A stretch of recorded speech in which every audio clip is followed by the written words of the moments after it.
So, the original thought I had going into this presentation was something along the lines of what makes a good Beowulf adaptation.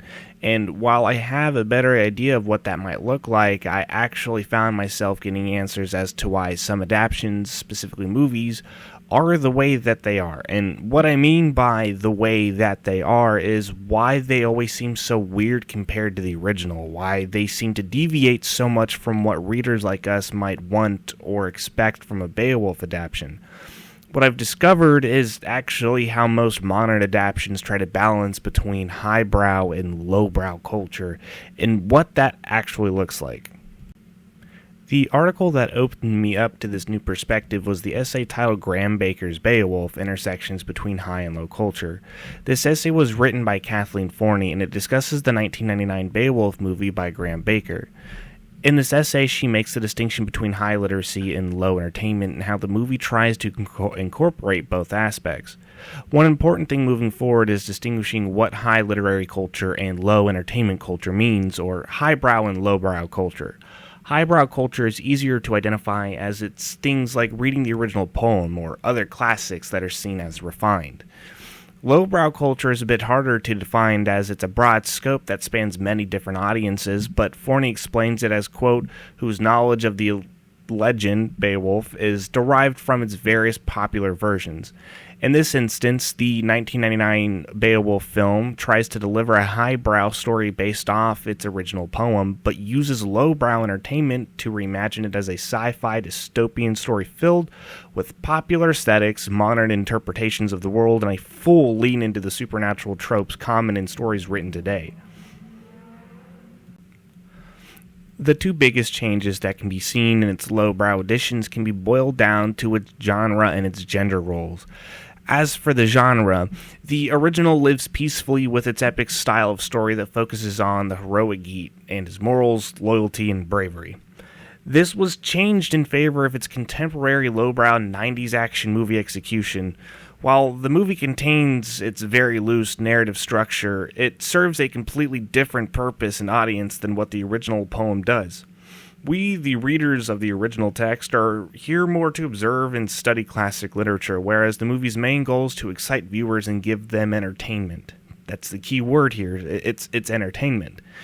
It's a spectacle that takes one out of the world they're in and plops them into something wild and new. It's a fundamental difference that makes these stories so different despite the core being the same.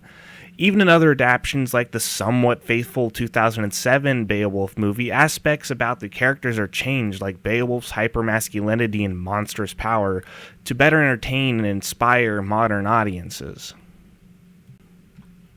On that same note, gender roles are also a very prominent aspect of newer adaptations, and they differ immensely from what the original was doing with them.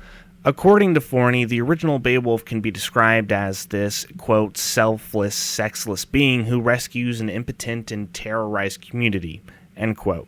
He doesn't engage in any sort of romance plot, and the women aren't present just as companion pieces to men. Ironically, there seems to have been a backward step in how this is handled today, as every Beowulf nowadays has a woman he's got on his mind, and the women in the story are changed to have more sex appeal. The 1999 movie even goes as far as to change Grendel's mother from this monstrous force of nature retaliating against her son's killers to a character that falls firmly into a hypersexualized femme fatale box. Movie Beowulfs are no longer men on a mission to establish themselves and create a positive relationship between leaders, but instead are mysterious loners who are here to get the job done. This appears in a handful of different ways, including how our heroes solve their issues with hyper-violent scenes and their suave nature. It's a stark contrast to the original and its characters, but without these changes, its broader appeal is lost. There seems to be a dilemma in how to determine what makes a good movie adaptation, as most moviegoers probably won't find the events of the original exciting or engaging. It's hard to determine what needs to be changed in order to make it appealing, while still holding on to what makes it special at its core. Beowulf is incredibly difficult to translate into an engaging movie, as its themes and events almost exist as the antithesis to what modern audiences find entertaining. With that in mind, it opens up another question. Why even bother adapting a poem like this when you could just write an original story to do the same thing? And to that I don't have a good answer, because no matter what, you either cater to a smaller demographic of people who only want aspects that make it appealing to the highbrow crowd, or you strip everything to make it accessible to an audience who wants lowbrow entertainment. With this highbrow and lowbrow concept, it's easier to understand why Beowulf adaptations are weird. It's because they try to deliver a highbrow story, but they sabotage themselves by making it something that it simply isn't. There probably won't be a good, faithful Beowulf adaptation for a while, but hints on how to do this right exist today in the form of Headley's translation of the poem. While it has a clear advantage by still being a written form, it does bring a highbrow story to a lowbrow level in a manner that really does make it hard to put down. Headley understands what aspects of the story make it special and how to make it more entertaining by rewriting it to appeal to an audience that wants to be whisked away into a world that's long past.